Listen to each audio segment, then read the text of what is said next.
Welcome, everyone, and thank you all for joining us tonight for the 2021 Road to the Robe panels. As Chris said, I am the interim dean of the law school during this year while we are doing a dean search, but I have been a professor at the law school for much, much longer, probably more than 25 years. It's nice to see so many familiar faces, and I want to thank our panelists of distinguished alumni and guests tonight who'll be sharing their wisdom, their experience of their journeys to the bench, and the insight they can offer for those of you in the audience who are interested in pursuing a judicial career. I just want to say that I'm really proud of our alumni, both panelists and audience, and thank you for your continued support to your alma mater. It means a lot to all of us at the law school for you to be engaged in our programming. We know you're very busy and we appreciate the time you give us and our students. I also have the honor tonight of introducing the first moderator for our panel, Justice Jesse Reyes. Jesse G. Reyes is currently a justice for the Illinois Appellate Court, 1st District. He previously served as the presiding justice of the 5th Division and as the former chair of the 1st District Settlement Conference Committee. He has been a member of the Judiciary since December 1997, having previously served as both an associate judge and an elected judge of the Circuit Court of Cook County. Before his election to the bench, Justice Reyes was employed with the Law Department of the Chicago Board of Education and was supervising attorney with the Corporate Counsel's Office. He is the current president of the Diversity Scholarship Foundation. He is the past president of numerous associations, including the Illinois Judges Foundation, John Marshall Law School Alumni Association, and the Latin American Bar Association. Justice Reyes is the recipient of several awards for his distinguished service to both the bench and the bar, with special recognition for his efforts in promoting diversity in the legal profession. He received his BA degree from the University of Illinois, Chicago, and his JD degree in 1982 from John Marshall Law School, now the University of Illinois, Chicago School of Law. Welcome, Justice Reyes, and I turn the program over to you. Thank you, Dean. Thank you very much for the introduction. I also want to thank the School of Law, University of Illinois, Chicago School of Law for inviting me to be part of this program, as well as Judith Hamill, who's coordinated all of this. A little bit about how the program is going to proceed tonight. So each presenter in the first section is going to basically speak for about 10 minutes. Then we'll take the questions that appear in the chat at the end of the program. So feel free to put your questions in the chat, and then we will get into them after everybody's had an opportunity to address what they wanted to raise throughout the program. In the words of Abraham Lincoln, in the end, it's not the years in your life that count, it's the life in your years.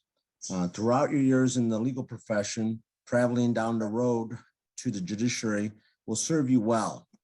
Whether you ultimately decide to become a judge or not, I think this path that you may want to proceed or are proceeding will make you into a better counselor of law, better advocate, and a better lawyer.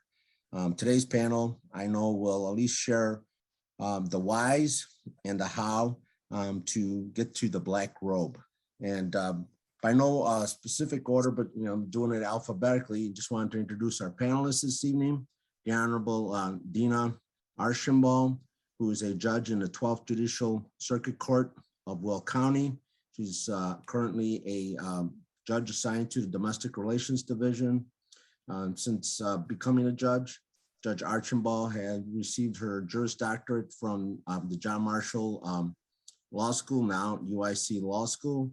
In 1998, she was honored with the Distinguished Service Award from the law school in 2015.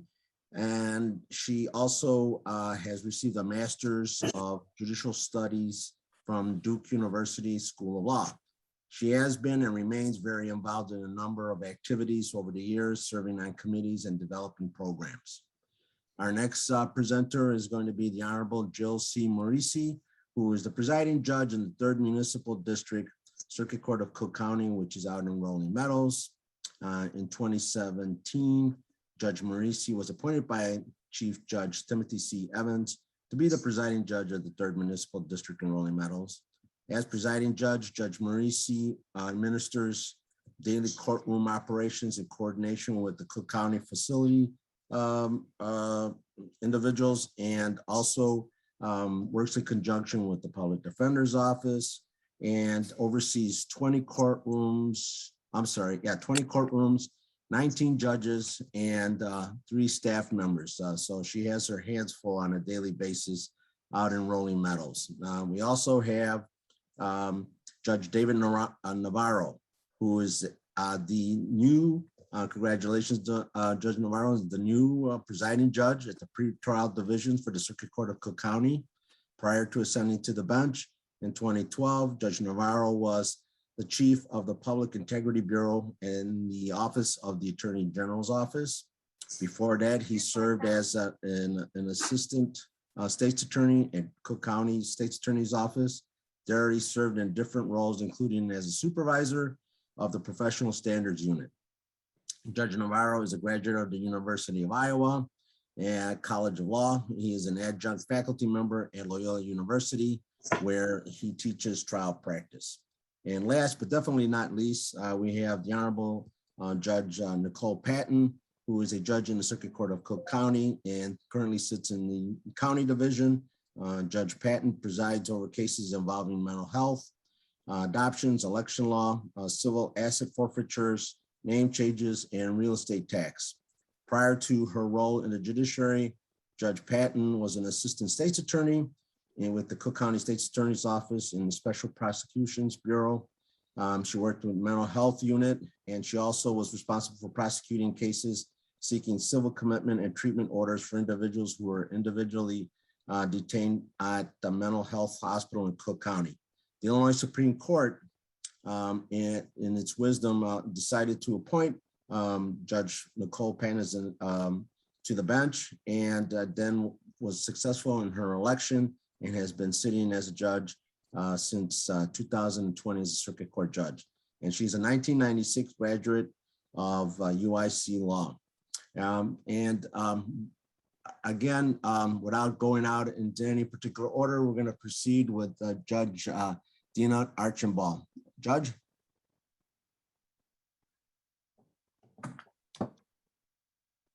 Okay, thank you, Justice Reyes.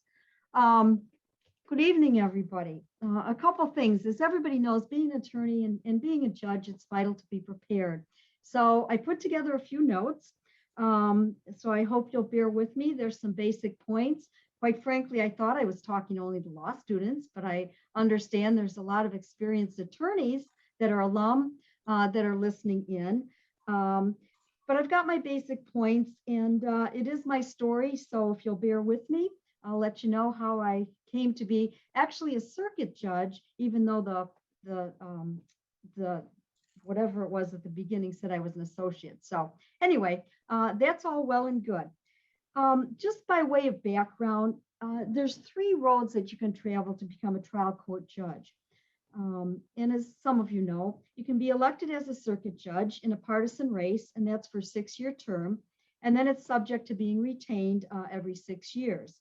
You can be appointed as an associate judge by the elected circuit judges, and then you're subject to retention every 4 years by your elected judges.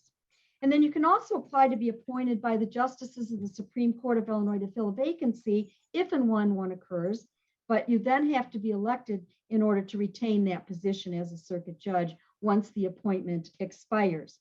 I've traveled all 3 of those roads. No matter what road you choose to follow a judgeship, they're typically bar polls. You need to know that. They're filled out by your colleagues, which result in scores related to your integrity, your impartiality, your legal ability, your temperament, your court management, your health, sensitivity to diversity and bias. And it ultimately, the bar poll asks your peers if they recommend you for a judgeship.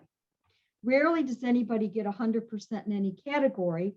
I did only one time in one category. So you need to have tough skin, even though you're confident in your abilities that you've done your best to excel in all those categories. It's important to know this because you need to take steps to be known by your colleagues who opine on the bar polls. And I'll touch on this a little bit later. I applied to be an associate judge, and I'm from Will County, 12th Judicial Circuit. And it's a very competitive process. In Will County, there can be 25, 30 or more applicants for one position. And I believe, unlike Cook County, which I'm sure you'll hear about in a little bit, when you apply, you cannot solicit support from the sitting judges or have anyone do so on your behalf. Once you apply, you can't talk to the judges and promote yourself. So you must have already established your reputation. It can be a lengthy and disappointing process, as 2 applicants are chosen for one position, and then the circuits vote for one who is ultimately appointed. In my experience, oftentimes the applicants don't get appointed the first time, so they have to go through the process more than once. And obviously, some are never appointed because there's only so many positions available. I personally applied several times over several years. I was a finalist. I wasn't chosen until I was finally selected. So it can be a roller coaster experience that requires patience and perseverance if you're committed to obtaining a judgeship. I was appointed an associate judge, but I aspired to be a circuit judge, which requires a campaign. Running as an associate judge does have some advantages because you have judicial experience and you don't lose your associate position if you lose the election. I lost, but I did remain an associate judge. I still aspired to be a circuit judge, and when a vacancy became available due to a retirement, I applied for the appointment to fill that vacancy. The Supreme Court justice from my district handled the applications and ultimately brought the recommendations to the Supreme Court justices for approval. The process involved a very, very, very detailed application. It was reviewed by a committee that was made up of judges, local attorneys, and community leaders who recommended 3 applicants to the justice to interview, which he did. I was fortunate enough to be in the top 3, and ultimately I was chosen to fill the vacancy as a circuit judge. So my road to becoming a circuit judge was a bit unusual. I believe there's things you can do to promote yourself in a humble way. In my circuit, there's some things, in some ways, it's a very close, tight-knit legal community and community in general. And to be appointed as an associate, obviously the circuits need to know you, but I don't mean necessarily personally or socially. Rather, your reputation as an attorney is of utmost importance. Are you prepared? Are you on time? Are you courteous, respectful, civil to your opponents? Are you truthful and ethical? Traits of importance, in my opinion. You can't know every circuit judge, so there are other ways to get known: by involvement in your local bar associations, help with judicial campaigns, volunteer to assist self-represented litigants, be involved in community organizations. Prior to being appointed, I was involved in several judicial campaigns. I served on boards of various community organizations, on the local chamber board, the Junior College Foundation, Zonta. I belonged to and was active in the local bar association, ultimately served as president of our Will County Bar Association. I was very involved in the community and the legal community in particular, even before I thought I might want to be a judge.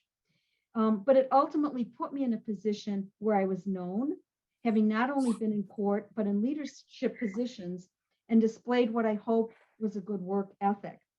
There's so many opportunities for you to be involved. Choose what interests you. So being involved is the moral to my story. As I mentioned, I also ran for a circuit position in a sub-circuit in Will County. I grew up in the area, as did my opponent. It was a partisan race, and I lost. But it's important to maintain your high ethical standards when campaigning. My opponent and I committed to no negativity about each other. And if it happened, we agreed to put a stop to it. Our area in Will County is big on campaign signs and attending local events, church dinners, picnics, parades, chamber get-togethers, many campaign functions where both you and your opponent will both be present. And we both knew many of the same local folks. In fact, our mothers were friends. You will run against an opponent who's a colleague, win or lose. My opponent prevailed and is now serving as my chief judge. And he served on the committee to fill the vacancy for which I was selected. We have a great relationship, and it's not tarnished by a negative campaign. Remember that it's a small world and there is life after an election. As a judge, and as associate judge, I was served on various committees, both in my circuit, and I was appointed by the Supreme Court to be on various committees. I started an extern program, an access to justice program in my circuit. I served as chair, actually now for the second time, of the family track for our judicial education conference. I serve as a judicial evaluation facilitator. I've read books to grade school students as part of the Illinois Judges Association. Those are just some examples of how to be involved. Again, choose what interests you if you want to advance your judicial career. My advice to you ultimately is get involved, give of your time, volunteer, get to know your colleagues, your judges, and your community leaders. Networking is one of the keys to becoming a successful attorney and securing a judgeship, either by appointment or election. Another key is to continue your education.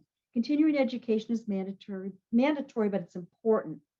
I returned to school, as was mentioned, to earn my Master of Judicial Studies, which I'm certain helped my chances of being appointed as a circuit judge. So, reputation, knowledge, experience, involvement, and networking paved my road to the Robe. Thank you. Thank you, Judge Archambeault. And now it's my pleasure to introduce Presiding Judge Jill Marisie. Good evening, everyone. And I'd love to echo everything Judge Archambeault said, because she gave you the basics around the 3 ways of becoming a judge and what she did, and her notes mirror a lot of mine. So I'm not going to go over everything, but just so you know, I'm a 1990 graduate of John Marshall. When I graduated, I was lucky enough to be with the state's attorney's office, which is really funny because I thought I was going to go into labor law until I took criminal procedure and crim law and fell into that and just loved it. And I realized that I loved being in court daily, could not get enough of being in court, and did that for a while and tried to get involved in bar associations. Being with the state's attorney's office, though, it's difficult to take time off to go to CBA meetings and ISBA meetings all the time during the days. It's not like you're in private practice. So as Judge Archambeault said, you try to do other types of community service, and you can still find other mentors and still try to network outside of those bar associations if you don't have the opportunity to participate. But I think bar association involvement is huge. There's also, that's a big time, there's commitment. I was a young mom at the time, practicing, trying to balance all that, and a wife. Eventually I went into private practice. And again, I did criminal defense, but then I also did labor law and civil litigation and different types of law that got me involved with different courthouses and different judges, whether I was in the federal court or at the Daly Center, in DuPage, Waukegan, just spreading myself, even though the firm was in Cook County. That's where you make your reputation, your character, your integrity. It stays with you from early on. So as you know, throughout anything in life, you want to start out strong. You don't want to burn bridges, whether it's during an election or whether it's with opposing counsel, or even as a state's attorney with defense counsel, with judges, because they remember how you behaved, or with whether you were prepared, or the respect you gave other people in court.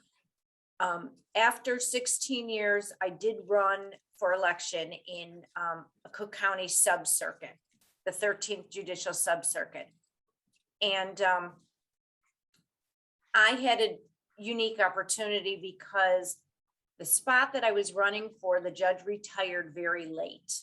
So the primary was in March. She retired December 19th.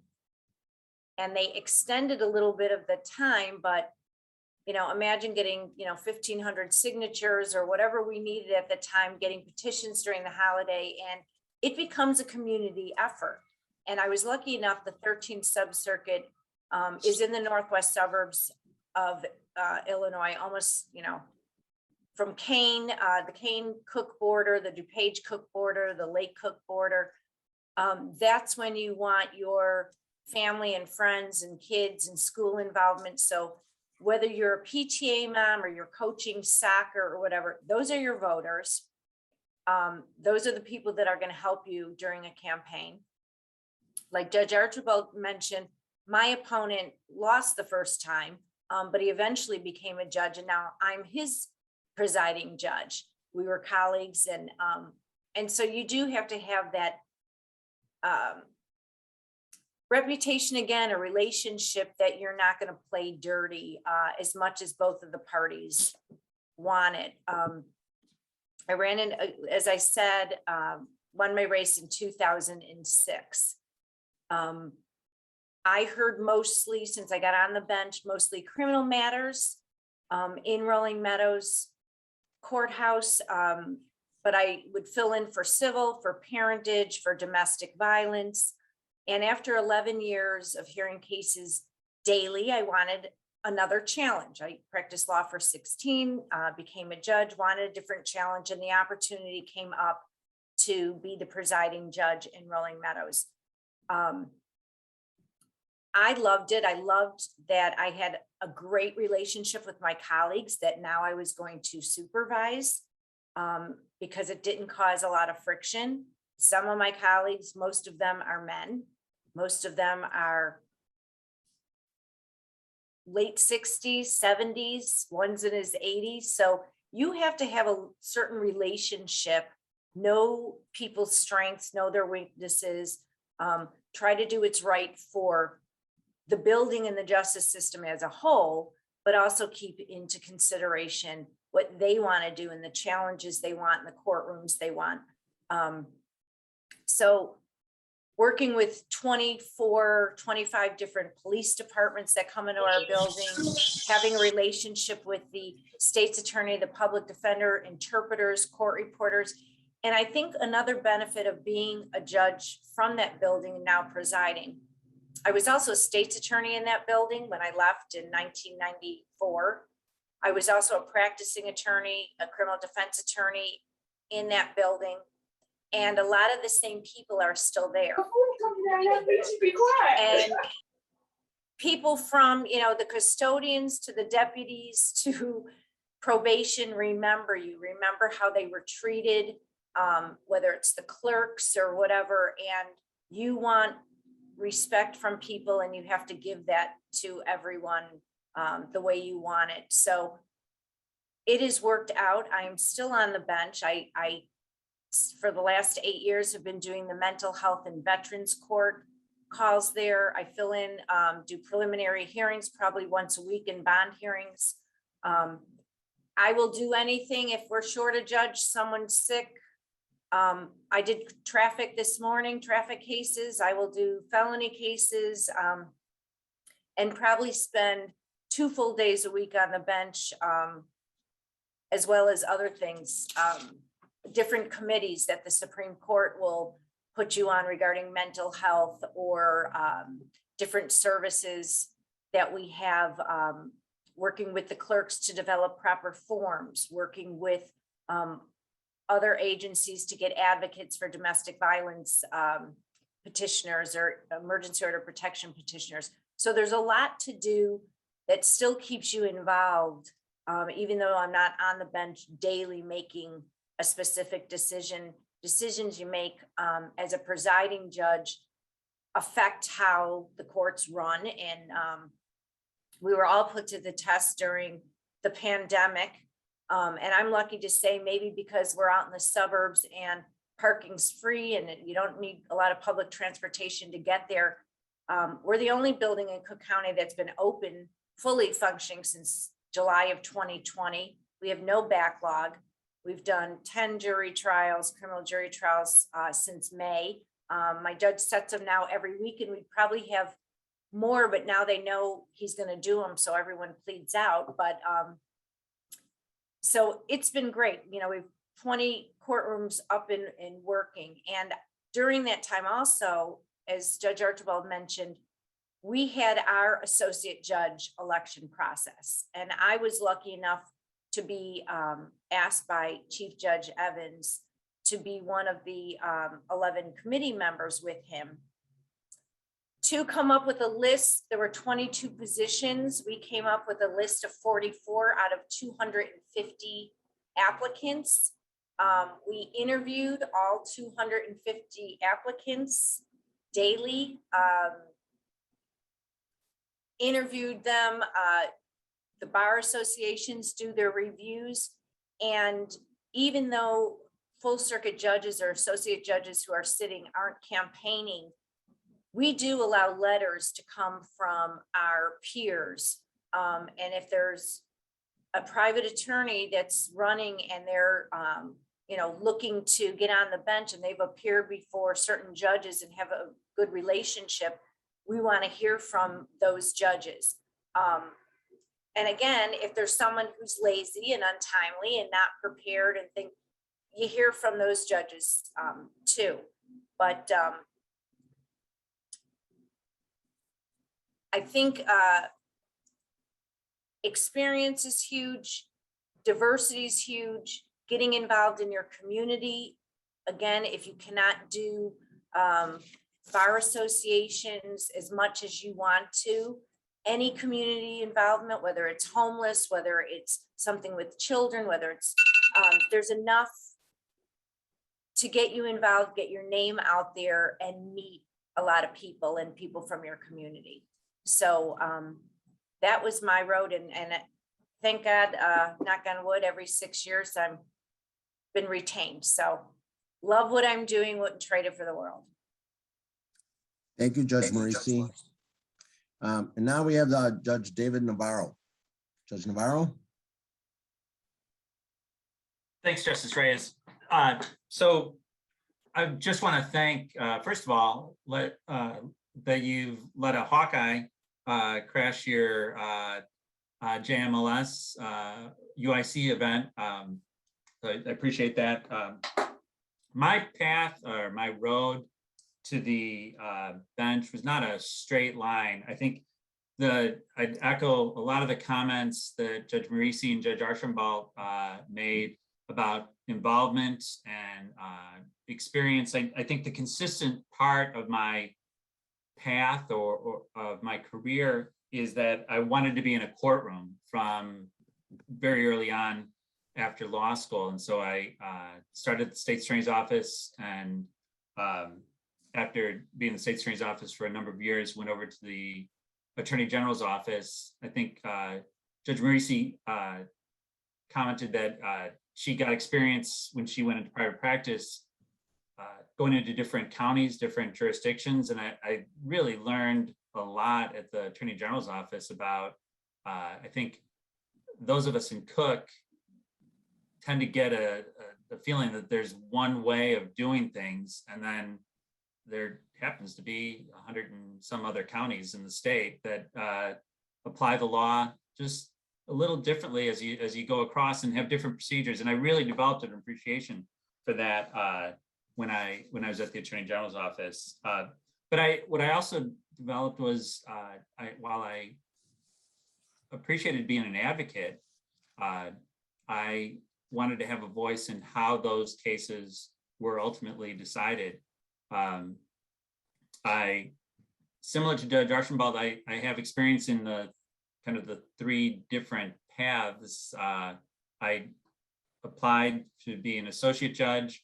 I was on the short list in 2016, but was not a finalist for that. But in that campaign, the campaign to be an associate judge, I met a lot of judges. It is really something. You think, at that point, I think I'd been an attorney, I don't know how many years, 15, 16, a number of years. And I thought I knew a lot of judges. and you don't. I didn't. It is really hard. I think Judge Marisie said it's really hard to meet all the judges, and what I learned was I didn't know, and I guess I learned how much I didn't know. Found out how much I didn't know, but I learned a lot about the process. And later, when a vacancy was open, that judge told me, "Hey, I'm going to be retiring. You might want to think about applying for my vacancy." So I did, and ultimately was appointed to that vacancy in 2017. Ran, so that was a Supreme Court appointment. Like Judge Archambeault described, I was appointed to a vacancy, then I had to run to keep it in a campaign. I had an opponent. I see my attorney here, Tom Giaconetti. Hey, Tom. One of the things Tom said, and I think Judge Marisie and Judge Archambeault brought it up, Tom said right at the outset, look, whatever happens here, you're still going to need to practice law after all this. And so this campaign, you have to keep that in mind, this in your campaign. And there's canons that control judicial elections, but more than that, you just have to, you want to conduct yourself ethically, because you are going to be practicing law one way or another, hopefully on the bench, but one way or another, you're going to be practicing law after this campaign. And I really tried to keep that in mind. Tom's advice was really sound through the campaign. The Judge Marisie and Judge Archambeault both brought up involvement with bar associations. I have been involved with the Hispanic Lawyers Association for some time now. Prior to that, or rather, currently involved with the Latino Judges Association. You know, the bar associations are going to be evaluating you, and it serves you that they know who you are. And so you can be a very good attorney, but if they don't know you, and by knowing you, I mean, get involved, be on committees, be active in those associations, not just a member. The Chicago Bar Association has a number of committees, ISBA, the number of committees. Every bar association has committees. Be an active member. And so then when it comes time to be evaluated, they know who this person is, and that will serve you when you ultimately are evaluated by those bar associations. In Cook, if you have a negative bar rating, you are likely not going to make it as an associate judge. And if you are running for election, those bar ratings will serve you when you're looking for endorsements, even by the paper. Judge Marisie brought up that it's difficult with your schedule as a lawyer, and I recently spoke to a lawyer who told me, look, I'm busy running a practice. How am I supposed to get involved with bar groups? How am I supposed to go to bar events when it takes all my time running my practice? And I'm very sympathetic to that. I just know that you have to be involved in one way or another, in some fashion, make time for that, because if you are not, if you can be a very good lawyer, but if you're not involved so that the community knows you, it's going to be tough to get appointed or to run as an associate judge. I think oftentimes I've heard, like, I wonder how that guy did it. They probably said it about me. I wonder how that guy did it. I wonder how he got appointed. I wonder how he made it, how she made it. I don't think anybody comes up to somebody, maybe they do, they didn't come up to me and said, hey, I'm going to make you a judge. You have to put yourself out there and let them know, let the Supreme Court know that you're seeking an appointment. Apply. You have to put yourself out there and apply to be an associate judge. If the answer to the question is, I wonder how he got it, he applied. I wonder how she got it, she applied. That's how it happens. The only way to ensure that you will not get appointed is by not applying. And so I would encourage those of you who are interested in doing this to reach out to any of the judges who are serving now, ask them about their path, and then when a vacancy opens up, apply for it, and put yourself out there. You may not be successful on the first try, and I think Judge Archambeault, her experience reflects. If you are persistent in this, if you really want to do this, it can happen for you, but you have to put yourself out there. So those are my insights. And thanks again for letting me serve on the panel.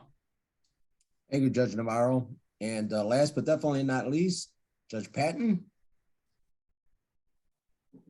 Thank you, Justice Reyes. Good evening, everyone. My name is Nichole Patton, and I am a proud graduate of UIC Law 1996. And Dean Spanbauer was my legal writing professor when I was at the law school. So yeah, it's been a long time. So I'm very proud of her being dean of the law school. So when I attended UIC Law, I wasn't sure what I wanted to do, but I fell in love with my trial act classes and decided I wanted to be a litigator. I was recruited out of the law school by the Cook County State's Attorney's Office, worked as a prosecutor for 5 years, decided I wanted to make more money. I went into the private sector, eventually had my own practice for about 7 years. And then got a call from a good friend of mine from the State's Attorney's Office that they were looking for some of the seasoned prosecutors to come back to the office, re-interview with the office, and became a State's Attorney again. So what was interesting is that I ended up working we have a mental health unit. And I was thinking, like, what am I supposed to do? I didn't even know we did mental health as a prosecutor, because when I left, I was doing criminal. And so I worked in front of the judges in the county division. I worked in front of them for 8 years. And during that time, when we talk about the bar associations, I actually got a tap from one of the private lawyers and asked me to be the co-chair of the mental health unit. And at that time, I was, Anita Alvarez was our state's attorney, and for all the downtown prosecutors, because we made little to no money, paid for our CBA bar membership. So that's how I got introduced to the Chicago Bar Association, started going to the meetings, eventually became a co-chair, and eventually chaired the committee. The reason I bring that up is because the judges that I appeared before were also involved with the Chicago Bar Association. So they had an opportunity to see me in my capacity as a Cook County State's Attorney's Office, as a prosecutor for the Cook County State's Attorney's Office. And then they saw me outside as a chair of a mental health committee, where I put on different seminars. I moderated seminars. I would serve as a panelist. So they had an opportunity to see me in both capacities. So I'm going to let you know how that came full circle. I did try to become an associate judge. That just didn't work. I had no idea what I was doing. I was totally green. And as you can heard from my colleagues, I was one of those people who thought you just submit an application and smile and just give a great interview, and that's how it happened. And that didn't work. And then I tried my hand at running, totally green, didn't know anybody. So finally, more seasoned judges sat me down and said, "We see, Nichole, but this is what you need to do. This is what you're doing wrong. You have to go to more events. You have to get to know people. You have to become more involved in your community, because people have to know you." And I was encouraged to go the election route. So I tried to run countywide. I ended up, I think it was in 2016, I was 4th alternate, and became good friends with my other alternates. It was 5 of us, and proud to say all of us are judges now. But I remember almost giving up on the judicial dream, because I was like, this is impossible. This is just never going to happen for me.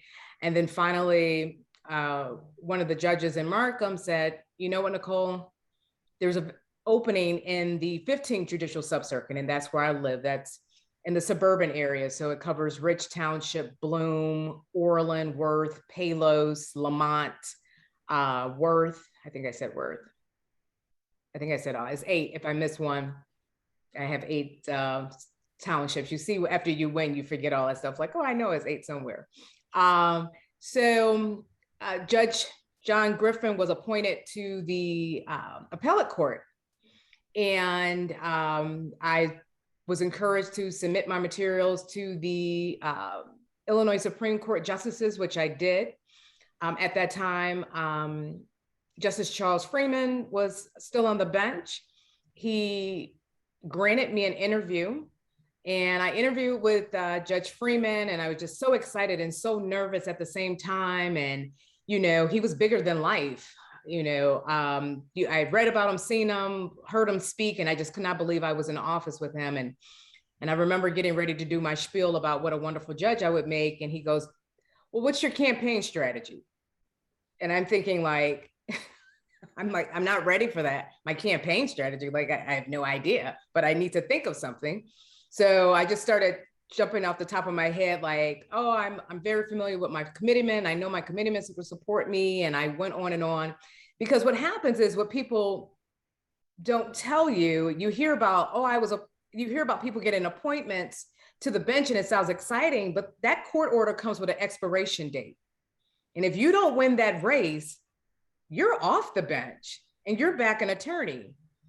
And it's hard when you get a taste of the good life and then you have to go back to being an attorney. And there's nothing wrong with being an attorney, but it's nothing like being a judge. So, so he was concerned that I had this campaign strategy because 2 judges he had appointed before me both lost their races. And he says, I don't want to set you up for failure, Nichole. Can you win?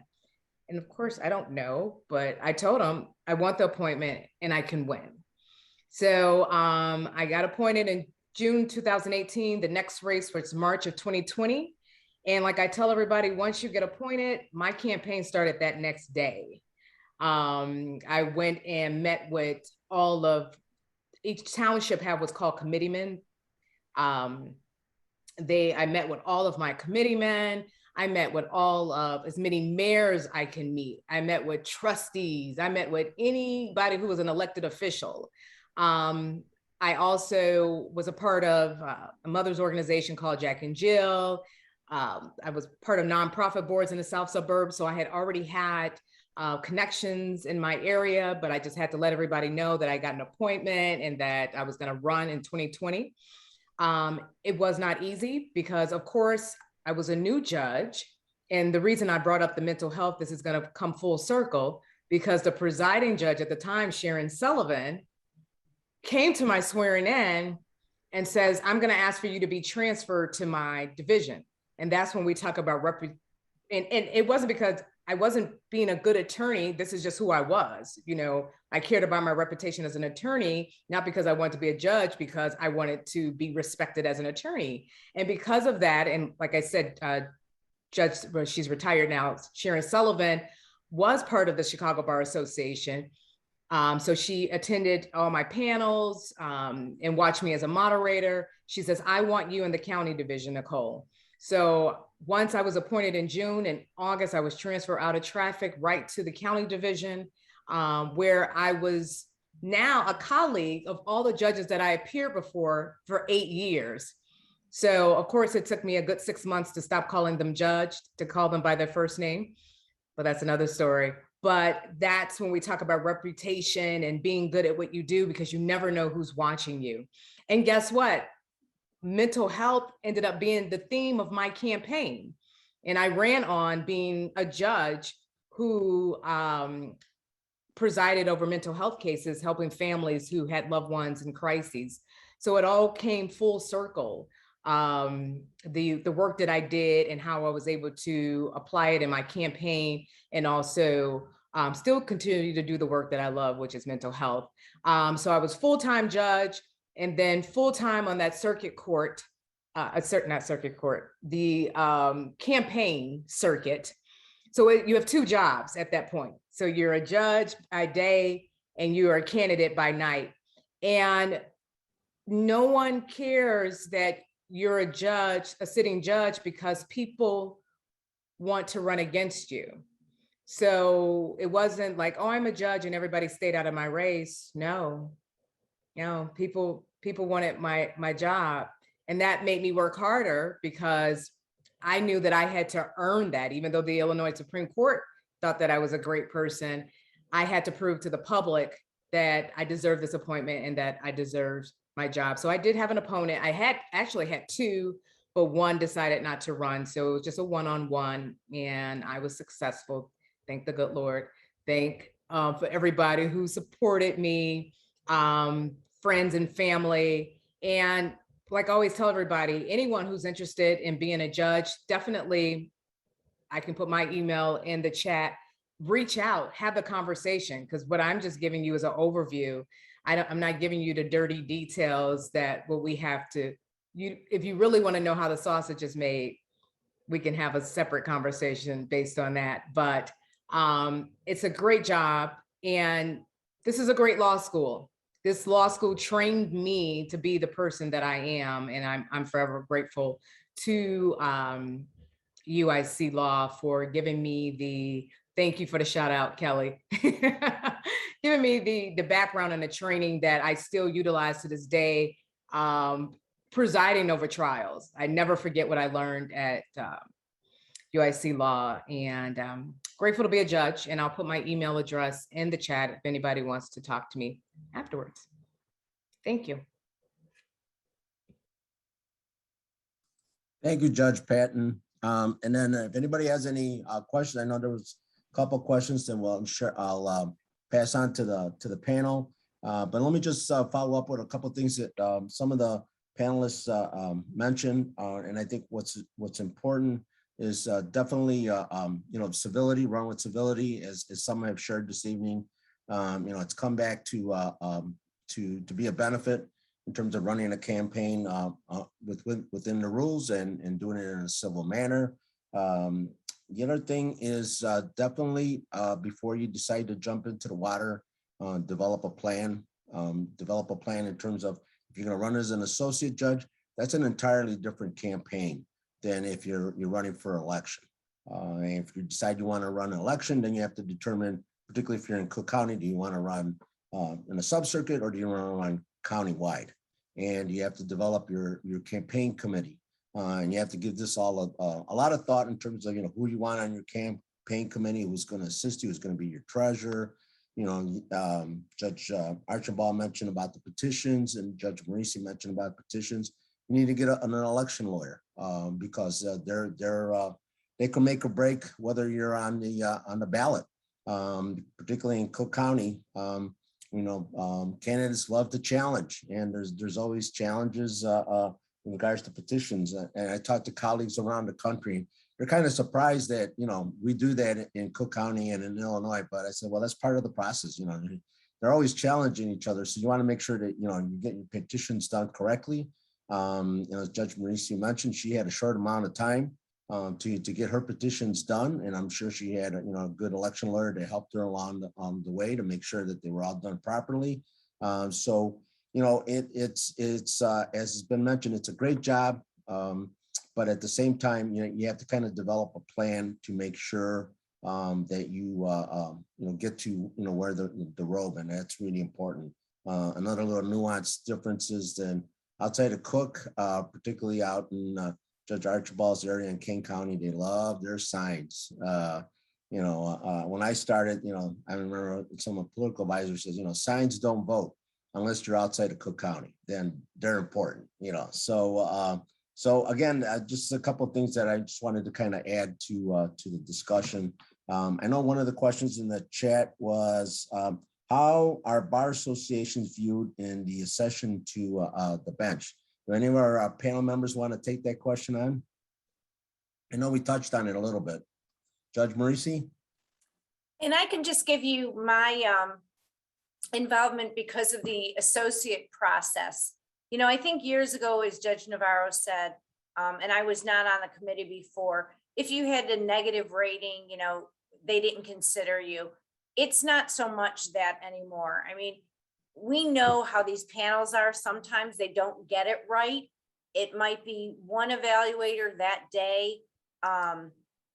And some of these bar associations, the evaluators, some were, had less experience than the attorneys running.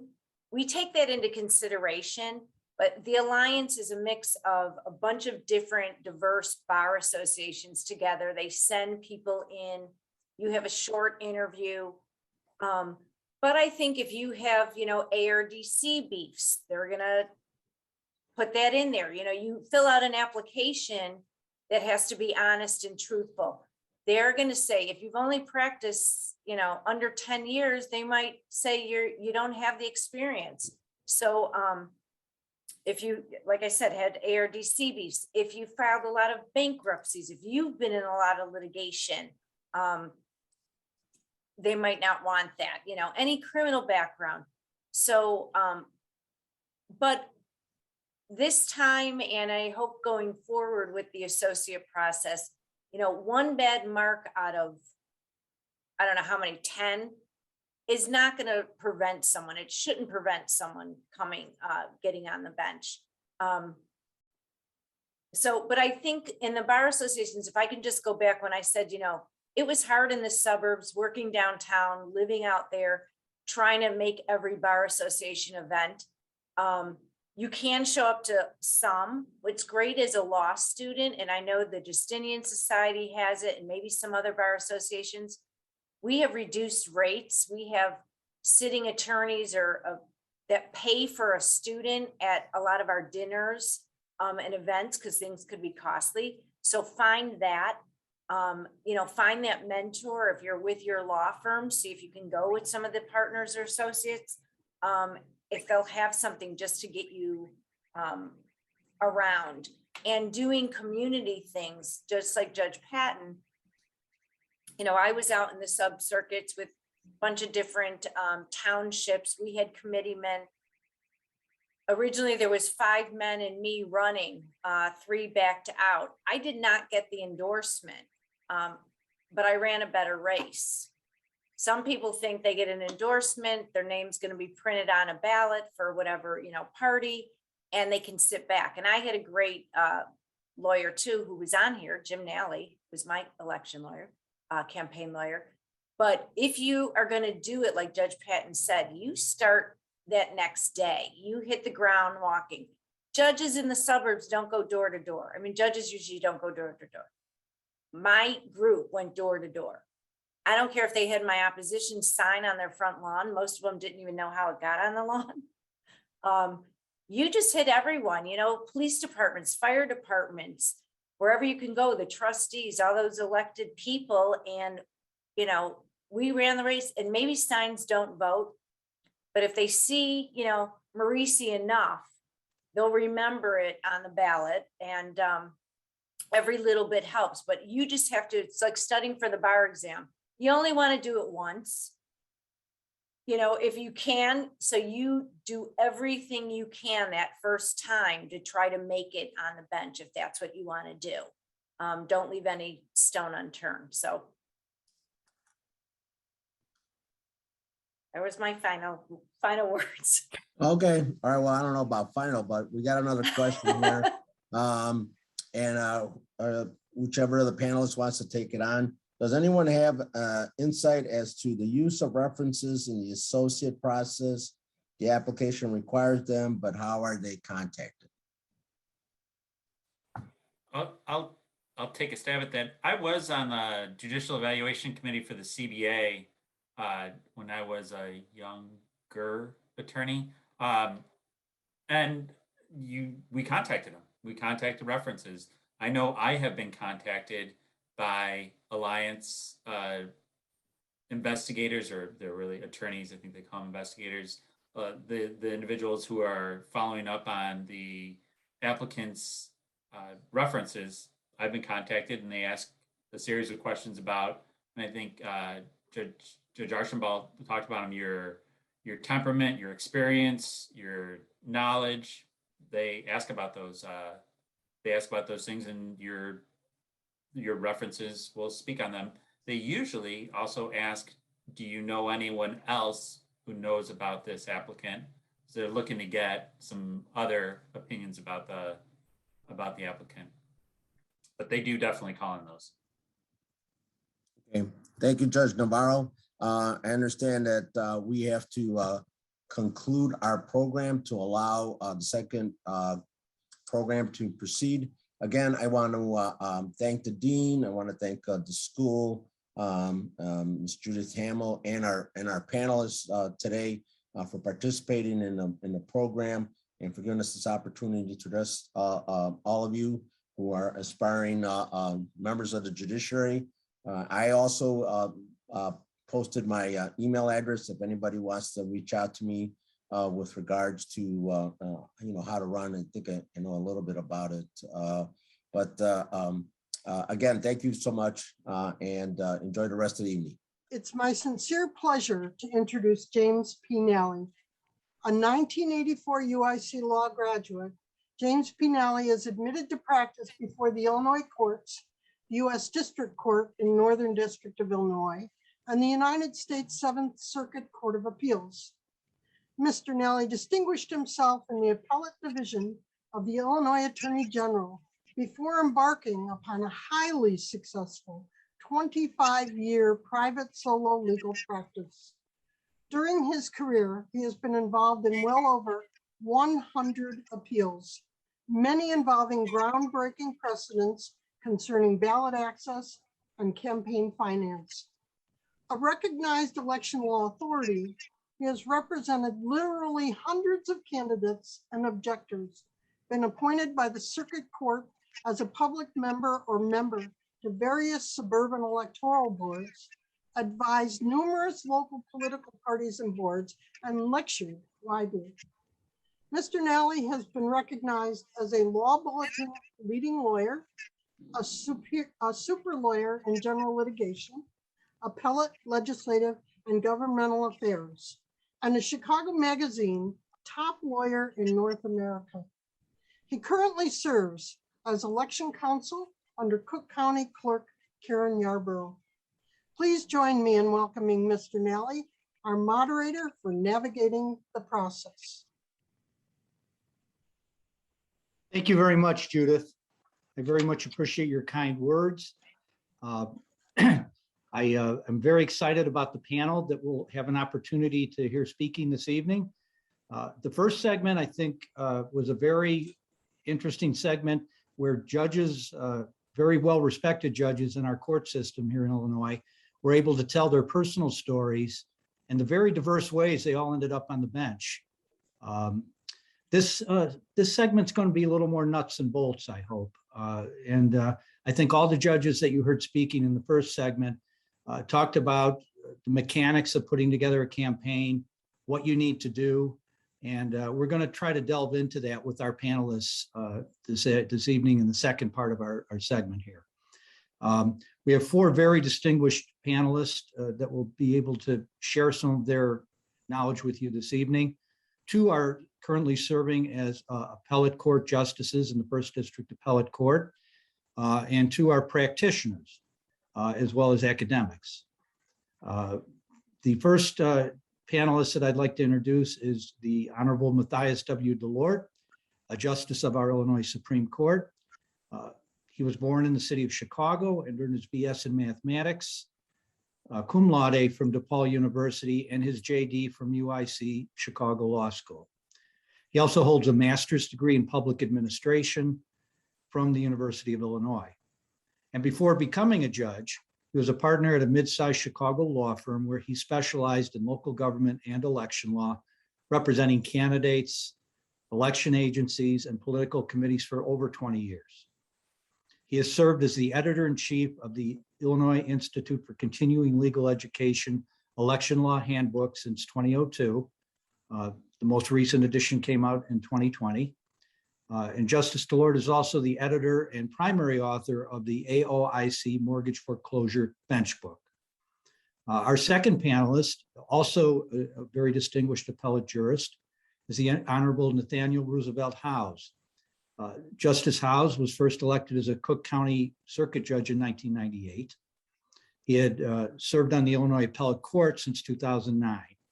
Prior to becoming a judge like Justice DeLorde, he was in private practice for 22 years, representing many political candidates and opponents of candidates in challenges before election boards and in the state and federal courts as well. Justice House is also a former chair of the Chicago Bar Association Election Law Committee. Our third panelist is a very well-respected practitioner in the field, Laura Jaczek. And Laura maintains an active election law practice throughout the state of Illinois, where she provides her clients with general counsel and representation before electoral boards and in court.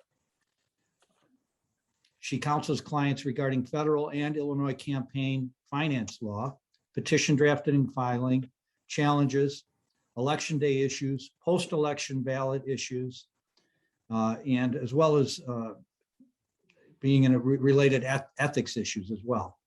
Laura served as the chair of the CBA Election Law Committee in 2015-16 and just completed a term in the 2021 year.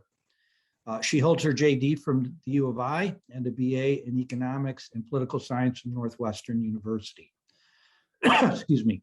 Our fourth panelist, Louis Powell III, is an attorney and adjunct professor at UIC Law School.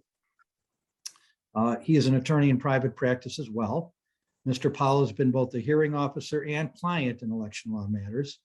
In addition, as an attorney, he has represented clients in election law cases. He has served as an adjunct professor at UIC School of Law in the Fair Housing Clinic from November of 1994 to December of 2015. He also served as an adjunct professor for the Fair Housing and Lending course. He received his JD from the UIC School of Law and both a BA in political science and master's in public affairs with an emphasis on urban management from Northern Illinois University. Mr. Powell teaches political science at Northern Illinois University undergraduate department and is adjunct professor at the law school in landlord and tenant law course. He's also served as an adjunct professor for IIT Kent public interest law writing course in housing. In addition, he teaches political science at Northern Illinois. And he also has served on many nonprofit boards in the area.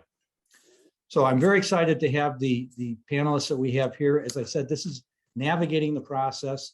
We're going to talk a little more about some of the practical things that you need to do if you are interested in running for and succeeding and becoming a member of the judiciary.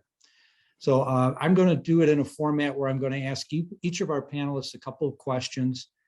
They will each have about 10 minutes to present their knowledge in the area. And then hopefully we'll have some time at the end to take questions. So the first panelist I'm going to call on is the Honorable Matthias DeLorde. Good afternoon, or good evening, I should say, Judge. Hello, Jim, and it's great to be here with the UIC students and to offer whatever I can with respect to my knowledge of the process of becoming a judge in Cook County. Well, Judge, I'd like to ask you a couple of questions. The first would be about campaign finance as it differs for judicial candidates as opposed to candidates seeking other types of offices in our elective system. And I'd particularly like to ask you to comment on Supreme Court Rule 67 and the role of a judicial candidate in the campaign structure of their campaign. Certainly. The U.S. Supreme Court, in a series of decisions, has made it clear that while the First Amendment protects the right to campaign and spend money in support of a campaign, judges are, elected judges at least, are different because of the need to avoid impropriety. And you can imagine all the problems that arise when a judge who is sitting on the bench is accused of ruling in favor or against a party because of their campaign contributions for or against the judge's campaign. For that reason, our Illinois Supreme Court rules impose a little bit of a barrier that makes us as judges campaigning different than, say, someone campaigning for sheriff or for school board. The main difference is that we are not allowed to solicit contributions for our own campaigns. And when I teach the judges this at their annual seminars, I give the example. You cannot ask your mother for a donation to your judicial campaign, period. You simply can't. It is against the rules. So what you have to do is you have to set up a committee. The committee could be one person. It could be the judge's spouse. It could be the judge's best friend. But they are the ones who are in charge of soliciting contributions for your campaign. The line is drawn there. And when I ran, I even declined to thank the contributors under my own name. My committee did so on my behalf and indicated that I wanted to express my appreciation for the contribution. Along the same line, we have a rule that the judge is not supposed to have personal knowledge of the contributors to his or her campaign. So that means all that money that might be coming in from a fundraiser is shielded from the judge and simply reported out by the committee as required by law. There is a spin on this in that some election attorneys' advice and some judges believe that because the judge has an obligation to recuse in a case involving a large contributor, the judge must have therefore an obligation to know who the contributors are. That issue is unresolved, and I'm not going to opine on it other than to let you know there are two sides to that equation. And in summary, that's why judicial campaign financing is a little different from campaigns financing for other offices. Yes, it certainly is. And that unresolved issue is kind of a thorny issue because judges not knowing who their contributors are then wouldn't know potentially if they might have some sort of a conflict. Yes, and I would add too, when I campaigned in 2012, this was one of the hardest things to do because you're in the midst of a heated campaign. You've got people running against you. You're dealing with political supporters, committeemen, interest groups, bar associations, and who's going to donate to judges other than their family and members of the bar? Let's face it, okay? And running into people on the street you haven't seen for a while, and they say, "Oh, well, we hear you're running," and the first thing you want to do is to say, "Hey, I have a fundraiser next Tuesday at such and such a restaurant." You can't do that. It's very counterintuitive, and it takes a lot of willpower to stop doing it. The second thing I'd like to get into with you, Justice DeLorde, you had a very interesting transition in terms of going from an associate judge in the Circuit Court of Cook County to the appellate court. Could you share a little bit of that experience with our viewers? Certainly. In 2007, I left a 22-year law practice and became an associate judge. Some of the other speakers have talked about that process. It is rather Byzantine and rather unusual. In very brief summary, you go to the circuit court judges, you apply in the cycle of every 2 years, you get evaluated by the bar associations and lobby the presiding judges who are on the committee that narrows the list down to what we call the short list. So in my year, there were 31 vacancies, so there were 62 finalists. That was a record. Usually there's maybe eight spots and there's 16 finalists or something like that. And I appeared before the committee of presiding judges. Judge Marisie talked about that. And I was lucky enough to be put on the short list. So you get a phone call saying you're on the short list. I had to tell my law firm I'm taking 2 weeks of vacation immediately. And I had to cancel all my appointments for the next 2 weeks and run around. And I called it speed dating. There are about 225 voting circuit court judges, and they expect to see you in person. They don't expect you just to send a resume. You send a resume, you send a cover letter. The resume has your picture on it so they can keep everybody straight, which is sort of violates a rule of human resource law. But for this purpose, it's what you do. And during that process, over 2 weeks, you run around to the courthouses at day, at night, in the afternoon. You wait in line to see if the judge is going to go off the bench, and then you make your pitch in about 10 to 15 minutes. A lot of them have your resumes on your desk, on their desks already. And then you hope for the best as the votes are counted. And I was lucky enough in 2007 to be elected as an associate judge through that process. 5 years later, I decided to try to go for a promotion. And in 2010, I went to the Democratic Party to ask to be slated to run for a circuit court position, which is a slightly higher salary and the chance for a better judicial assignment. I was told in 2010, we love you, thank you very much. We're going to make you an alternate candidate in case there's another spot that opens up. That year, there was not a spot that opened up. So 2 years later, I went back and said, I was the alternate last time, it's now my turn. That's sort of the understanding. But at that point, I had already received a rating for the appellate court as well. I went from qualified in 2010 to highly qualified for both positions in 2012. And I got a phone call and I was told, well, you were an alternate again, but this time for appellate court. Needless to say, that was a disappointing phone call, but fate would have it, there was a vacancy on the appellate court, right on, literally on the last possible legal day. A judge passed away, and I received a phone call from the party asking if I was still interested in pursuing it, which of course I was.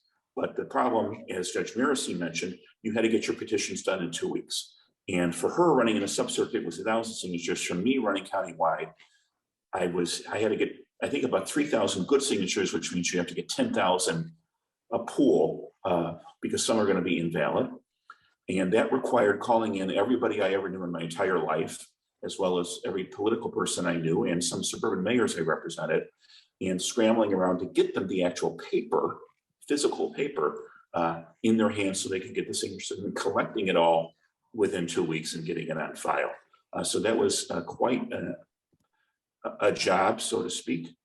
And then I had four or five opponents who ran against me. I was lucky enough to receive the endorsement of the Chicago Tribune, which was really the only newspaper that endorsed that year. And I had the party and I had better bar ratings than my opponents. All of those things put together, the only real objective criteria out there got me 25% of the vote. The thing is, I had 5 opponents, so they split up the other 75%. And I was able to come out on top with a plurality of vote, which is all that's required in primary. And then, of course, the general election was a breeze because I was unopposed. But it was unusual for anybody to go from associate to appellate. But in my case, that's how it worked. And I'm certainly happy it did. That's certainly very interesting because obviously in 2010, you had been setting your sights on the circuit court. And then a couple of years later, here you are as the candidate running as the Democratic nominee for the appellate court. Indeed, it wasn't where I expected to be, but any lawyer or any judge will tell you it's better to be on the appellate court than the circuit court. And I've learned that to be very true in this 9 years I've been on the appellate court. It's a great honor that I was able to be slated and to win the election and to continue to serve in that position. Well, thank you. And I will be getting back to you when we are taking questions at the end. I'd like to move on to our second panelist now, the Honorable Nathaniel House. Judge House.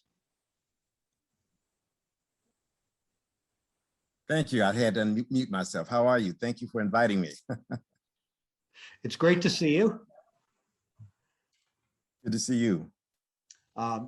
Judge, I have a couple of questions for you. Now, you were a longtime practitioner in private practice. You and I were colleagues at one time before you ascended to the bench.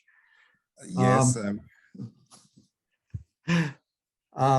Can you talk a little bit about the process of disengaging and winding down your private practice to assume the bench?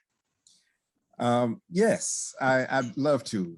First of all, let me interject one little point. I looked at the screen there and I see everybody had numbers there. They graduated from John Marshall. I do have a connection with John Marshall. There was a Nathaniel House who graduated in 1966. My dad, who went back part-time and attended the night school. So I am have a connection with John Marshall. But you know, once you get to the winner's circle, I'm speaking to people who are in the winner's circle. You won your primary, but you want to stay in the winner's circle. And what I mean by that, you're getting ready to start a new career.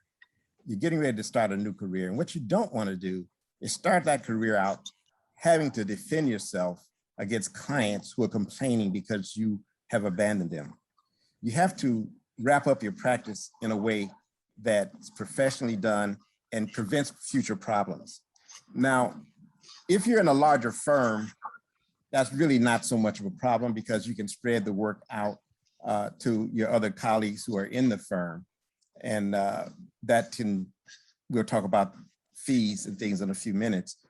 But if you're a private practitioner, as I was, and you're basically sharing office space with somebody, or you just have a solo practice, it can be a nightmare, a difficult thing shutting down a practice. In ordinary circumstances, our primaries are in March. You win the primary in March, you have to be done with practice by the first week of December when you're sworn in. You have to, because you are absolutely prohibited as a judge from practicing law. You can't go in and argue a case for a client, even if it's unrelated to your division. You can't do any of that once you become a judge. You become a judge, your life, your role as an advocate for a client terminates. Now, what you have to do immediately, what I did, and I found what I did is I looked at the cases that I had, and the cases that I could conclude, I didn't want to give back any money. I just spent a ton running. I tried to get those cases concluded as quickly as possible. Now, I'll give you a little hint here. I had a number of misdemeanor cases pending. I took bench trials on all of them. I won most of them.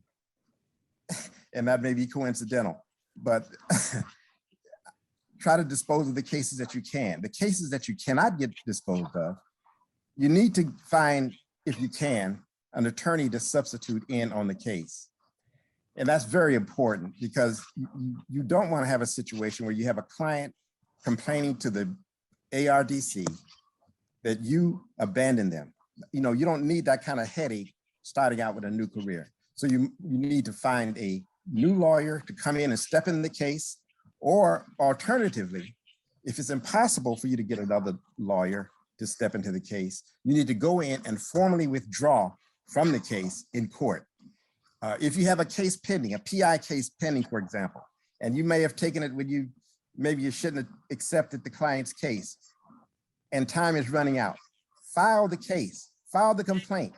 It's better to file the complaint and then go in and withdraw than tell the guy, I can't handle your case, and try to find another lawyer and have him complain that at the last minute you dropped him and now you're liable to pay him for the damages he would have collected. So you have to be careful. When I first got on the bench, a judge told me, he said, listen, you know, your clients can be your best friend, but you know what, they can be your worst enemy. You got to protect yourself when you come in that kind of situation. Now, if you're in a big firm, you know, it's a little bit different. And most times these firms are very proud of their accomplishments. They say, we got a lawyer in our firm who became a judge, and they want to put a big article in the law bulletin about that.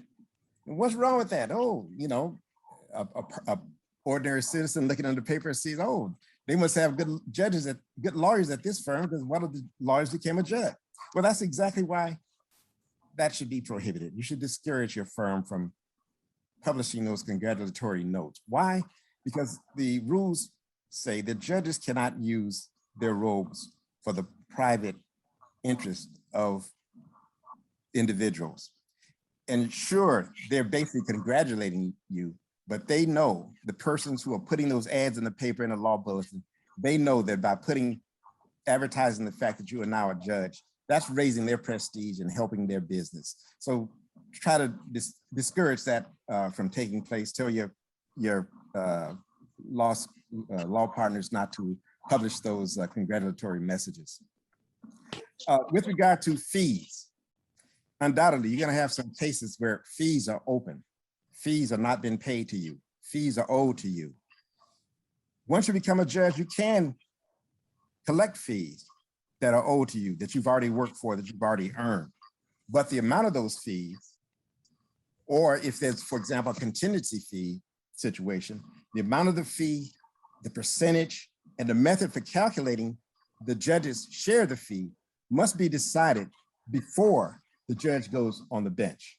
The fee must not be excessive, must be reasonable, and most importantly, you have to let your client know about this arrangement on sharing these fees. You must let your client know. It's imperative. But the bottom line, though, is that you cannot have, don't think because you won the election, you can fold up the books and life is over. You have responsibilities with the clients that you have. You have to shut down those cases if you can. You have to transfer them to other lawyers if you can. If you can't do either one of those things, you have to withdraw from the case. Withdraw from representation is your protection. And that's basically what I would say, Jim, to that preparation. And can you talk a little bit to Justice? There's a certain frame of mind we have as advocates when we're lawyers, and obviously that role changes when you become a judge. Could you talk a little bit about the difference in the role of advocate and transitioning to a judge? Yes. When I first got on the bench, there was a gentleman who worked in the chief judge's office named Gene Niscoda, and he was more or less like the new judge whisperer. And my chambers was close to him, and so we chat because I would just had to walk, down the hall sometimes to see him because I was, I was a floater. I had different assignments. And what he would tell me about the judges who did some extraordinary things. A lawyer would come in and ask for one thing, and the judge would come up with totally something different. He says, Judge House, let the job come to you. When you first get on the bench, you have a lot of enthusiasm, you have a lot of ideas, and sometimes you see lawyers in front of you who are not doing such a good job, and you think, oh, I wish this lawyer could, if he's just said this, he'd win the case. You have to restrain yourself and you cannot be an advocate on the bench. You can be reversed once you become an advocate on a bench if you found to have become an advocate. Yes, a judge can question, but if you become an advocate, you can be reversed for that reason. It's a difficult thing. I find that the friends that I had kind of changed.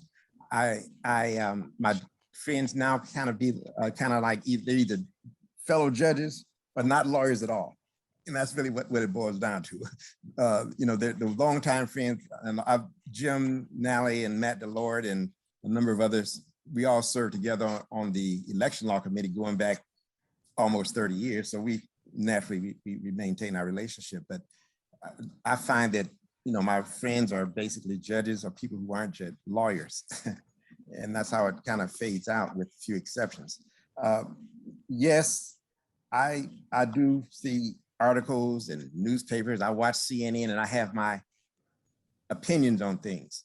But as a judge, you cannot publicly give your opinion on these things. You can talk to your friends. If there are people who you can consider friends, you can discuss those things. But you cannot, in a general public situation, give your ideas on political situations and on outcomes of cases, and the Wisconsin case up there. You can't do that publicly. We can do that with our friends, but not publicly.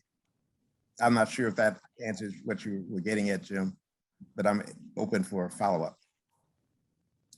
So basically, it seems to me what you're describing, Justice, is a change in your outlook or your mindset. Yes, you have to, because once you become a judge, you're different. You're held to a different standard than anybody else.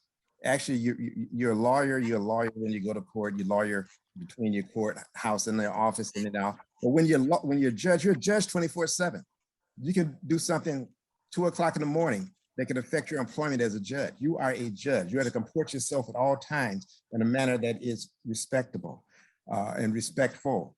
And when it comes to voicing opinions on legal cases, legal issues, constitutional issues, discuss them with your friends, but you can't discuss them publicly with lawyers who are not your friends, unless it's, a seminar, of course, that kind of thing. But, yeah. Well, thank you. Thank you. We'll circle back then in the question session, and I'm sure we'll have some questions in that area, because most of our audience are currently practicing attorneys who are hoping to make that transition that you and Justice DeLord made. I'd like to next recognize Laura Jaksic. Laura? Jim, thank you. And thank you, Judy, for having me. Well, Laura, as I mentioned in the introduction, you are one of the top election practitioners. So you're a little bit different perspective than our prior two panelists. I'd like to get a little more into the nuts and bolts of elections with you because you're probably working on stuff as we speak. But can you talk to our viewers a little bit about the formation of campaign committees and the financial reporting necessary for the Illinois State Board of Elections? Sure. So this is definitely nuts and bolts, and I'll just give, I think, a brief overview and then maybe flag a few things that sort of are the most common tripping points for people to just keep in mind. So in addition to the judicial code, which Justice DeLort touched, which always needs to be kept in mind for judicial candidates, for any candidates, the other rules and regs still apply to judicial candidates. And so those two reference points where I would start are Article 9 of the Election Code, which coincidentally was just amended this week. The governor signed now Public Act 102-668. I'll get into that. And the Illinois State Board of Elections website. And you can just Google that, but it's elections.il.gov. And their website has many helpful publications about forming your committee, about the rules and regs. They have helpful brochures for your treasurer, and they have very helpful staff. They want people to comply. So if you call proactively, they will help you. In addition, the campaign finance software that is used to file state committees in Illinois is from the State Board of Elections. It is web-based. You can access it from their website, and it is completely free. But when do you have to file a committee? So if your committee, your supporters, or you raise or spend $5,000 within a 12-month period for your candidacy, you need to file. And I specifically say or spend, and I emphasize that with judicial candidates, because as Justice DeLort said, you won't be fundraising yourself as a judicial candidate personally, but some judicial candidates self-fund their committee, self-fund their campaign. And if you spend over $5,000, even if it's all your own money, you still need to file a committee with the State Board of Elections. And if you don't ever spend that much money, people may think you did, and they may file a complaint. So you still want to keep meticulous records to show you did not, in fact, reach 5,000 and you did not have to file. But if you do hit that 5,000, you'll file a D1 statement of organizations with the State Board of Elections. You'll have to file it within 10 business days or within 2 business days if it's within 30 days before an election. And this D1 is public. It will be posted on the State Board's website for anyone who has internet access to see. There will be various information. You can read through your form yourself to see what needs to be disclosed. But one thing to keep in mind right from the get-go sort of is you'll need to name a chairman and a treasurer of your committee. And as a judicial candidate, neither of those people will be you. So you'll want them to be people you trust, and they'll definitely be reflecting on your committee because they're publicly the chairman and treasurer of your committee. It is crucial that your treasurer be a detail-oriented, meticulous person. It is more crucial than if you were running for any other office, since you won't personally be involved in the fundraising and reporting of your committee. So, you have to file it sort of within that time frame when you hit $5,000, but you are welcome to file it sooner, so long as it complies with the judicial code. Again, it's not too soon, not more than a year before the election, but you can file it then anytime. Once you do file it, you'll have ongoing reporting requirements with the State Board of Elections. So you usually want to file it sometime sort of at your leisure, not when you're going to need to spend that money right away and you need to figure out the regulations and find a treasurer and all of that, but also, file it sort of like when your treasurer has time to go through, call the board if they have questions, et cetera. And then in addition, once you file though, you'll have ongoing reporting requirements. You'll have to file quarterly. You'll have to do everything else. I just want to flag one thing that trips so many people up is that the A1 reporting applies to judicial candidates just like everyone else. If you receive a contribution of $1,000 or more, you need to file a specific A1 form with the State Board of Elections within 5 business days or within 2 business days if received within 30 days before an election. So if you file your committee well in advance, all of these reporting requirements automatically, kick in right away. And then just a couple other things to flag here. One is that Illinois has campaign limits. You can't just accept any amount from any person or entity. Those limits are all clearly set out on the State Board of Elections website. Again, you see, I continue to refer you back there, but it's a great resource. And then secondly, as I alluded to, the governor just signed a public act this week, which amended Article 9 and affected things for judicial candidates. That just happened, and it's effective immediately this week. One is that you cannot, as a judicial candidate, accept out-of-state contributions from out-of-state contributors. So many of us have law school classmates around the country. If you are a judicial candidate, you can no longer accept contributions from them. Additionally, you cannot accept contributions over $150 from an entity that does not disclose the identity of its contributors. So I think the press is reporting that this was targeted to 501c4s, which don't report their contributors publicly, and maybe large 501c4s that do things. But I also practice nonprofit law, so I specifically want to flag many small civic groups and neighborhood groups are 501c4s. The reporting is pretty easy for 501c4s, so many groups choose to do that, and they likely will not know that they cannot contribute to your committee. So it is up to you to monitor your contributions and make sure you're only accepting contributions from people and entities from whom you are permitted to accept.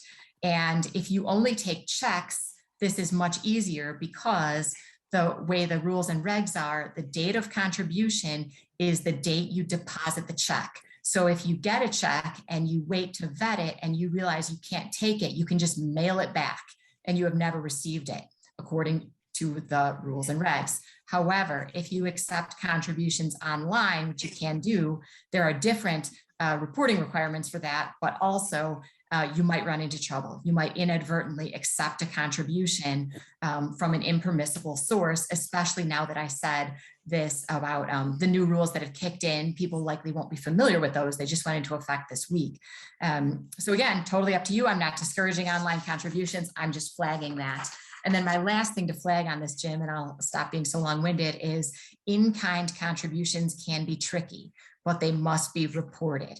So when someone says, I'll print free signs for you at my business, or I'll host an event for you at my law office, before those things happen, and they'll be saying that, hopefully to your committee, and you're not soliciting anything, but you'll want to look into the reporting requirements beforehand. You don't want it to run into problems afterwards. So just have that in-kind contributions. Make sure your treasurer is aware of that. And thank you, Jim. I think that's the brief overview. That's the inch deep for tonight. Well, and you're absolutely right. You're scratching the surface, but in doing that, you've elucidated a lot of very important points that people have to be aware of.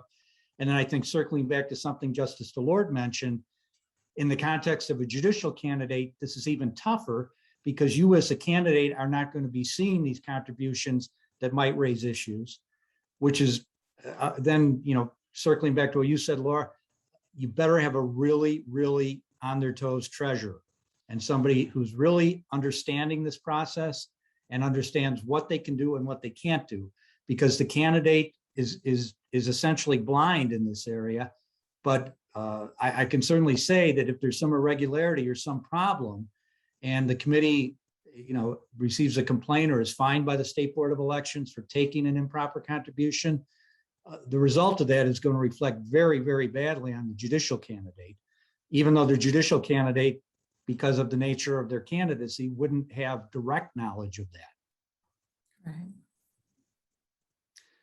Right. The second thing I'd like to move on to with you, Laura, is preparation of nomination papers and filing. And I know we can do a whole seminar just on that. So I'm not putting you on the spot in terms of talking about everything, but if you could give everyone an overview of that in terms of the timing and some of the technical issues that need to be complied with. Sure, I'd be glad to. Thank you, Jim. Okay, so how do you get your name on the ballot, running for judge? Well, you file nomination papers. That's a legal term of art, capital N, capital P. This has 3 mandatory components and 2 optional. Optional, I'll just mention, I'm not going to go into it all in the interest of time, but your mandatory components are a statement of candidacy, candidacy petition, candidate petitions, and the receipt for filing your statement of economic interests. Honestly, if there's one mistake I see most often, it's candidates filing their statement of economic interests along with their petitions. That doesn't get filed with your petitions. That gets filed in Springfield. You get a receipt. The receipt is what you file with your petitions. Okay, optionally, you can include a loyalty oath and a code of fair campaign practices. I'm not going to discuss those at all in the interest of time. The statement of candidacy, if you're not familiar with, is the purpose is sort of that you swear or affirm you have the qualifications for the office that you seek. The petitions, probably most of us have seen, voters sign to show their support for your name to be on the ballot. For all of these documents, it is critical that your name is accurate and is the same on all of these documents. And, what is your name? Seems like, a funny question to ask, but in fact, this is something that is litigated not infrequently. So it is set by statute what your name can be on the ballot, and that is your last name. And in addition, your given name, initials, or a nickname, or a combination thereof. So somebody named Margaret Smith can be listed as Peggy Smith, if you like. Margaret Smith could also be listed as M. Smith using her initial. But there are restrictions. You cannot list any sort of slogan or any sort of title. We can't list an Esquire on there. You can't list these even if these are your regular nickname that you are used by, for example, because it's just prohibited by statute. Additionally, for last names, and I say this as a woman, this probably more often for women becomes tricky. So if you can use your given name, your birth name, if that is your legal name. If you changed your name within the last 3 years before the last day for filing of petitions, your previous name must be disclosed. And then there are additional requirements also, except if your name is changed by adoption to take your parents' name, by marriage to take your spouse's name. And that's how the statute is written. So I think it might be an open question if you combine names. I'm not sure if I've seen that litigated, or by divorce to resume your previous name. But as I say, for women, this often gets tricky. Some women use one name professionally, but perhaps everyone at church only knows them by their married name. So I just say, if you at all have questions about this, or in any way ever use 2 different names, consult an election attorney before filing your petitions. Do not go through all that work and only to find yourself in litigation over your own last name. So moving on to that, beyond your name, naming the office, it is also critical that you list the office on all documents, the full, complete name of the office, including the vacancy. So for example, it would be complete to say Judge of the Circuit Court, fill in the number for the Judicial Sub-Circuit of the Cook County Judicial Circuit, State of Illinois, to fill the vacancy of the Honorable, fill in the judge's name. If you're using the sample forms that the State Board of Elections provides very kindly, they provide these, often judicial candidates sort of think it doesn't all fit. So I must just have to only write what fits. That is incorrect. These forms are just put out to be kind from the State Board of Elections. They are samples. You are not restricted to using them.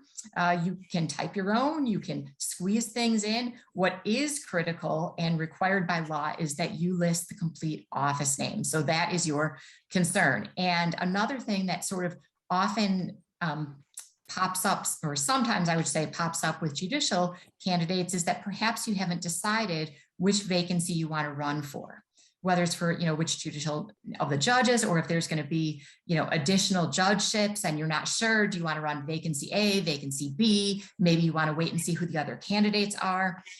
You must fill it out completely before you circulate. So if you're not sure which one you want to submit, it is permissible for you to circulate petitions for 2 different offices, perhaps vacancy A and vacancy B, so long as you only actually are going to then file one, or file one, withdraw the other. You can only have one on file at any one time. But if there are multiple vacancies, your opponents, political opponents, are going to be on to the likelihood that people do this. And so to avoid even the appearance that you have done this, I strongly recommend you never allow petitions to be circulated that have live handwriting on them. So sure, it's legal. You could print out all the forms and then write them all yourself. You don't want to do that. if you're going to use handwriting, fill them out and then Xerox blank copies, and only allowed to be circulated the Xerox blank copies. Even better, type it in. Obviously, no one can be sort of typing, but again, you want to, on the fly, but you want to still have only Xerox copies that you're circulating. Okay, so jumping to the timing and how many signatures do you need? In the first panel, I think some of the judges talked about this already. By statute, it is a percentage of the number of votes cast for a judicial candidate of your party in your district. But practically speaking, there are also minimums set by statute, so that in Cook County, it will always be for circuit and sub-circuit. It will always be, the minimum is 1,000 signatures. Outside Cook County, it will always be 500 signatures. Most recently, it's always just been those numbers. It's possible the minimum, if we have a lot of voters for judge, could go higher. So I guess double check, but that's the general sort of number. It won't be fewer than that. And how many, except in 2022, legally, we always have exceptions. And in 2022, we're circulating later than usual. Normally we have 90 days to circulate, we're circulating right now. But because COVID kind of delayed the redistricting, the number and the census numbers, we're circulating later. So we'll be circulating in winter in a shorter period of time, only 60 signatures. And therefore for 2022 only, the signature requirements have been reduced. So in Cook County, they're reduced by 1/3. So in Cook County, that brings you down to 667, and in others, 334 signatures. And watching my time here, this year alone, I'm just going to go over this year's dates. The first date to circulate is January 13th. Candidate filing is going to be March 7th through 14th. The objection deadline is March 21st. I won't go into objections, I guess, since I'm running out of time here. But know that if no objection has been filed to your petitions, by 5 p.m. on March 21st, your nomination papers are deemed to be valid. And thank you, Jim. Thank you, Lori. Appreciate it. You covered a lot of ground in a short period of time. I'd like to move on to our final panelist, Lewis Powell. Good evening, Mr. Powell.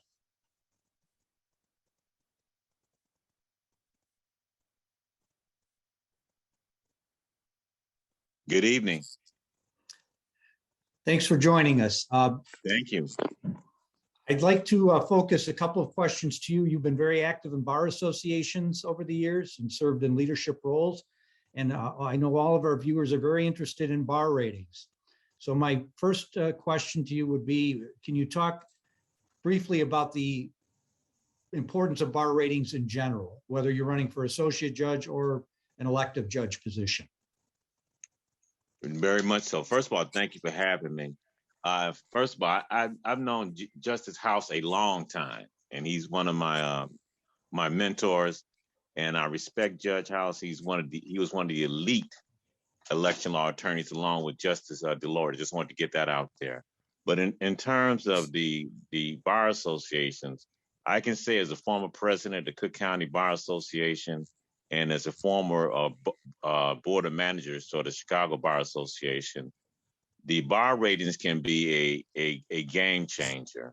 You would be surprised how many people will look at the ratings of the various bar associations as the final determination as to whether or not they will vote for a judge. So a lot of times people are not paying attention to who the judges are, and a game changer could be very well be whether they've gotten a favorable rating from various bar associations. So I would say, if you're asking, that candidates take the bar process very seriously, come prepared to offer their credentials, but more than that, they want to become prepared to stand out among the other judicial candidates. What I mean by that is trying to come across as someone that is community orientated, and to distinguish themselves as someone who's not relying on the quote unquote rule of law. The bar associations really want to know, how you're looking at, minorities, people of disadvantaged, communities, so forth and so on. So it behooves a candidate to come prepared to be able to express themselves as to why the bar association should support them and the people that rely upon the bars. And can you talk a little bit about the application process? First of all, there's written materials are submitted by the candidate seeking a bar rating, and then there's the interview. Can you give us a couple of the highlights of what you might be looking for in the written materials and a couple of the highlights of what you might be looking for in the interview? Okay, the written, be careful, because people will check your references. You know, you want to be concise, to the point, and don't overstate anything, because people are very good in terms of tripping you up if you have something misstated in writing. The interview process to me is critical, because the interview process is your chance to state to the various bar associations why they should consider you a qualified or highly qualified candidate. And to be quite frank with you, you have to be prepared for some hard-hitting questions. Don't come expecting softball questions that you can hit out the park. Come prepared to really let the various bar associations know how you really feel. The bar associations, you know, are looking at your community involvement. They're looking at your sensitivity, especially, you know, a bar association such as the Cook County Bar Association, which is the African American bar. They want to know, are you going to be fair to African American litigants as well as African American attorneys? So I'm trying to say, be prepared for some hard-hitting questions. I hope I'm making sense. Thank you, Mr. Powell. We appreciate it. And I think we have time for a couple of quick questions. I noticed in the chat room, there's a question from someone who says, I'm in a medium-sized firm. Do I have to recuse myself automatically from any case from that firm that comes before me as a judge? Or is it enough to make a statement about the previous relationship? Either Justice DeLorde or Justice House? Justice DeLorde here. Let me try to field that if you allow it, Jim. Sure. The Supreme Court rules speak to this. They are very specific. I don't have them memorized, but as I recall, number one, you cannot hear any case that your firm worked on while you were still at the firm. So if the case continues on, maybe you weren't even the attorney working on it, but still, if you were at the firm at the time, you can't touch it. I believe it's maybe a 6 or 8 year rule that anything from the firm has to go away from you. You have to recuse on it. And then after that, it's basically up to you to decide whether to recuse. Again, I don't have the rules in front of me, but believe me, Matt, I did look up the rule. I think Justice House may have it more handy than I do. Yeah, I just pulled it up. Got my iPad handy. Canon of Ethics says that a judge should disqualify himself in any case, in instances where the judge has personal knowledge of bias or prejudice of the party. But with regard to this question, C, the judge was within the preceding 3 years associated in the private practice of law with any law firm or lawyer currently representing any party in controversy. So that means blanket 3 years and 7 years following the last date on which the judge represented any party to the controversy while the judge was an attorney engaged. So in other words, if your firm represents a client, you're barred from 3 years from hearing anything from the firm. And if you've represented that client, you're barred for 7 years from hearing anything. And the biggest rule, though, is if there are 400 judges in Cook County, if you have a former client coming up on a case, you recuse. 7 years, 10 years, 15 years. Anytime you feel that there's a case where you cannot be fair and impartial, recuse. And that's just the rule. I agree with Justice House and would echo the sentiment that it's simply easier to recuse and make that appearance of impropriety disappear, even though if legally under the rule, you could theoretically hear the case. And that's what a lot of us, and I think maybe all of us, do. Well, thank you, Justices. Unfortunately, we've come to the end of our time. It's been a very informative hour that we've been able to spend. I hope it's been informative to our viewers as well. I want to thank the distinguished panel of panelists that we've had here today. And I, again, thank them for their time. And I thank the UIC Law School, particularly Judith Hamill, for inviting us all to participate in this very worthwhile event.